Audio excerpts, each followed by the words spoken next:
দেখো, রমাদির বিয়ে হয়ে গেছে ১ মাস হতে চললো। এখন আমি রিসেপশনের ভ্লগ শেয়ার করছি। প্লিজ আমার উপর কেউ রাগ করো না। আমি খুব ব্যস্ত ছিলাম যার জন্য একটা ভিডিও আমি ভালো করে শেয়ার করতে পারছিলাম না। তো এখানে আমরা সবাই মিলে রেডি-সেডি হয়ে বাসে করে চলে এসেছিলাম ওর বাড়ি। আর ওর বাড়িতে এসে আমার যেটা সবথেকে বেশি ভালো লেগেছিল ওর বসার জায়গাটা আর গেটটা খুব সুন্দর সাজিয়েছিল। তার সাথে আমাদের মিষ্টি কনেকে তো একদম চেনাই যাচ্ছিল না। পুরো লুকটাই চেঞ্জ হয়ে গেছিল।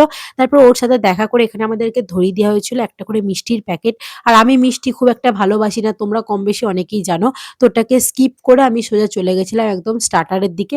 ওখানে veg pakora, chicken pakora, coffee, phuchka অনেক কিছুই ছিল। ফুচকাটা বাদ দিয়ে সবকিছুই ট্রাই করেছিলাম। বেশ সুন্দর ছিল খেতে। তারপরে খাওয়া-দাওয়া করে একটু ঘোরাঘুরি করে ডিনারটা কমপ্লিট করে আমরা বেশ অনেকক্ষণ নাচ গান করি। তো চলো দেখতে থাকো।